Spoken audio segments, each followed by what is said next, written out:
చంద్రబాబు నాయుడు గారి లాంటి రాక్షస రాజ్యంలో యుద్ధం చేస్తూ ఉన్నప్పుడు కేసులు ఉంటాయని తెలిసి, హెరాస్మెంట్ ఉంటుందని తెలిసి, కార్యకర్తలకు ఇలాంటి సమయంలోనే ఇంకా తోడుగా అండగా ఉండడానికి ఇంకా శ్రమ పడవలసి వస్తుందని తెలిసి కూడా అశోక్ ముందుకు వచ్చినాడు. ఎన్నికలప్పుడు చంద్రబాబు నాయుడు అన్న మాటలు ఏమిటి, ఎన్నికలు అయిపోయిన తర్వాత చంద్రబాబు నాయుడు గారు చేస్తూ ఉన్న పాలన ఏమిటి అని చెప్పి ఏ చిన్న పిల్లాడిని అడిగినా కూడా ఈరోజు రాష్ట్రంలో చెప్పగలుగుతున్నాడు. ఎన్నికలప్పుడు ఆయన చెప్పిన మాటలు చూస్తే జగన్ ఇచ్చేటివి అన్నీ చేస్తాను, కాక సూపర్ 6 సూపర్ 7లు అని చెప్పాడు. ఎన్నికలు అయిపోయాయి, చంద్రబాబు నాయుడు గారి మేనిఫెస్టో చెత్తబుట్టలోకి వెళ్ళిపోయింది. కరెక్ట్గా ఇవే మాటలు ఎన్నికలప్పుడు మొత్తుకొని చెప్పిన ప్రతి మీటింగ్లో. చంద్రబాబు నాయుడు గారిని నమ్మడము అని అంటే పులి నోట్లో తలకాయ పెట్టడమే స్వామి అని చెప్పి మొత్తుకొని చెప్పిన నేను ఎన్నికలకు ముందు. అయినా కూడా చంద్రబాబు నాయుడు గారి అబద్ధాలకు మోసాలకు ఏదో పొరపాటున కాస్త తలొగ్గడం జరిగింది. ఈరోజు ఎన్నికలు అయిపోయాయి, 2 ఏళ్ళు అయిపోయింది, 3వ బడ్జెట్ కూడా ప్రవేశపెట్టినాడు. ఇక మిగిలినటి 2 బడ్జెట్లు. ఈరోజు పరిస్థితి ఏమిటి అని చెప్పి చూస్తే జగన్ ఉన్నప్పుడు ఇస్తా ఉన్న అన్ని స్కీములు రద్దయిపోయినాయి. జగన్ ఇస్తాడన్న స్కీములు కాక సూపర్ 6 సూపర్ 7 అన్నోడు ఎన్నికలు అయిపోయిన 2 ఏళ్ళ తర్వాత పరిస్థితి ఏమిటి అని చెప్పి చూస్తే జగన్ ఇస్తా ఉన్న స్కీములన్నీ పూర్తిగా రద్దయిపోయినాయి. ఈయన సూపర్ 6 సూపర్ 7 అని చెప్పి ఇస్తాననేటివన్నీ కూడా మోసాలుగా తేలిపోయినాయి. మన హయాంలో మనం దాదాపుగా 3,30,000 కోట్ల రూపాయలు మనం అప్పులు తెస్తే, 5 ఏళ్ళు కలిపి 3,30,000 కోట్లు అప్పు చేస్తే అందులో 2,73,000 కోట్లు నేరుగా బటన్లు నొక్కడం, నా అక్క చెల్లెమ్మల కుటుంబ సభ్యుల ఖాతాల్లోకి నేరుగా వెళ్ళిపోవడం. ఏకంగా 2,73,000 కోట్ల రూపాయలకు సంబంధించి ఆధార్ నెంబర్లతో సహా, బ్యాంక్ అకౌంట్ డీటెయిల్తో సహా మనం చెప్పగలుగుతాం ఎవరెవరికి దగ్గర ఎంతెంత డబ్బులు పోయినాయని చెప్పి. చంద్రబాబు నాయుడు గారు 2 ఏళ్ళు కూడా గడవక మునిపే ఆయన చేసిన గ్రాస్ అప్పులు, ఆయన చేసిన కాంట్రాక్టెడ్ అప్పులు ఇవి చూస్తే 3,37,000 కోట్లు దాటిపోయినాయి. కానీ జగన్ చేస్తా ఉన్న స్కీములు లేవు, ఈయన ఇస్తానన్న సూపర్ 6 లేదు, సూపర్ 7లు లేవు. మరి డబ్బంతా ఏమవుతా ఉంది, ఎవరి జోబులు లేకపోతా ఉంది? ఇది నిజంగా ప్రతి ఇంట్లో కూడా చర్చనీయాంశంగా మారింది.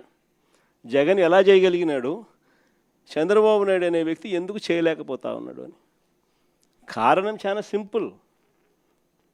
చంద్రబాబు నాయుడు గారి హయాంలో జరుగుతూ ఉన్నది ఏమిటి అని అంటే దోచుకోవడము, పంచుకోవడము, తినుకోవడము.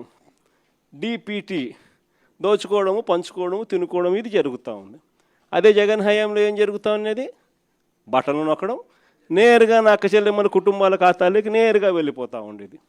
తేడా అంతకన్నా ఇంకేం లేదు. రాష్ట్రానికి సంబంధించి రావాల్సిన రాబడులు, రాష్ట్రానికి సంబంధించి రావాల్సిన ఆదాయాలు ఈరోజు రాష్ట్రానికి రావడంలా. రాష్ట్ర ఖజానాకి ఈ డబ్బులు రాకుండా చంద్రబాబు నాయుడు గారి జోబుల్లోకి, ఆయన ఎమ్మెల్యే వాళ్ళ జోబుల్లోకి, వాళ్ళ బినామీల జోబుల్లోకి, వాళ్ళ మనుషుల జోబుల్లోకి ఖజానాకు రావాల్సిన డబ్బులు పక్కదోవ పడతా ఉన్నాయి. ఈరోజు ఎక్కడ చూసినా కూడా అవినీతి. లిక్కర్ దగ్గర నుంచి మొదలు పెడితే, గ్రామాల్లో లిక్కర్ మాఫియా దగ్గర నుంచి మొదలు పెడితే రాష్ట్రానికి సంబంధించిన ఆదాయాలు రాష్ట్రానికి రావు. ఎంఆర్పి రేటు కన్నా 20 రూపాయలకు 10 రూపాయలు ఎక్కువ రేటుకు అమ్ముతూ ఉన్నారు. డబ్బు ఎక్కడికి పోతా ఉంది అని అంటే గవర్నమెంట్కి రావడంలా, వీళ్ళ జోబీల్లో నుంచి గవర్నమెంట్కి రావాల్సిన డబ్బులు వీళ్ళ జోబీల్లోకి పక్కదారు. లిక్కర్ మాఫియా దగ్గర నుంచి మొదలు పెడితే ఇసుక, మట్టి, సిలికా, క్వాడ్సు, లాటరైటు, గ్రెనైటు, ఇవే కాదు అధిక రేట్లకు పీపీఏలు, పవర్ పర్చేస్ అగ్రిమెంట్లు.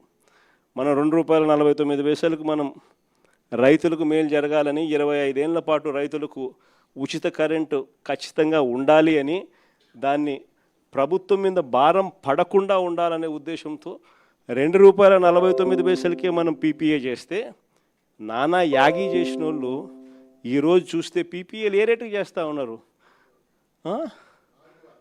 ₹4.60 చేస్తూ ఉన్నారు. ఎక్కడ ₹2.49, ఎక్కడ ₹4 చిల్లరకు జరుగుతూ ఉంది ఈరోజు పీపీఏలు. ఇష్టం వచ్చినట్టుగా దోచుకో, పంచుకో, తినుకో. అమరావతిలో కట్టడాలు చూస్తే స్క్వేర్ ఫీట్కు ₹11,000 అడుక్కు. హైదరాబాద్ కానీ, బెంగళూరు కానీ, చెన్నై కానీ, యా మహానగరంలోకి పోయి వెళ్ళి కట్టినా కూడా 5 స్టార్ రెసిడెన్షియల్ కాంప్లెక్సెస్, 5 స్టార్ లాబీలతో ఉండేది కట్టడానికి కూడా అడుక్కు 4,000 కాదు. ఈడ చూస్తే అమరావతిలో అడుక్కు 11,000. ఎక్కడ చూసినా అవినీతే. ఇంకా భూముల విషయంలో నేను చెప్పాల్సిన పనిలే. శనిక్కాయలకు, బెల్లాలకు వాళ్ళకి ఇష్టం వచ్చిన వాళ్ళకి ఇస్తూ ఉన్నారు.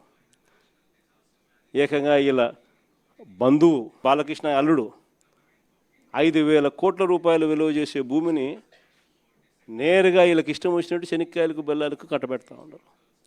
ఈ రకంగా రాష్ట్రానికి సంబంధించిన ఆదాయాలు ఏవి కూడా రాష్ట్రానికి రాకుండా అన్ని రకాలుగా కూడా దోచుకోవడము, దోచుకున్నది తినుకోవడమే జరుగుతూ ఉంది. ఇంకా ఆశ్చర్యం విషయం ఏంటో తెలుసా?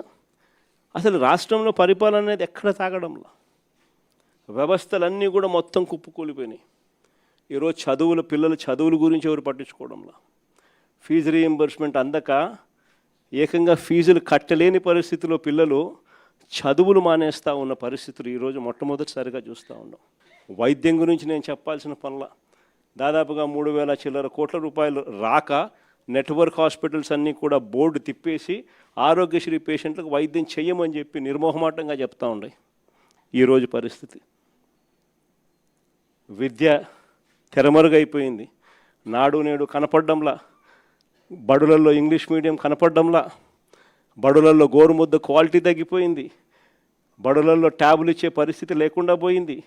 3వ తరగతి నుంచే టోఫుల్ ఒక పీరియడ్గా ఇంగ్లీష్లో బోధన చేసే పరిస్థితులు ఈరోజు రాకుండా పోయాయి. చదువులు పూర్తిగా తిరోగమనంలోకి వెళ్ళిపోయాయి.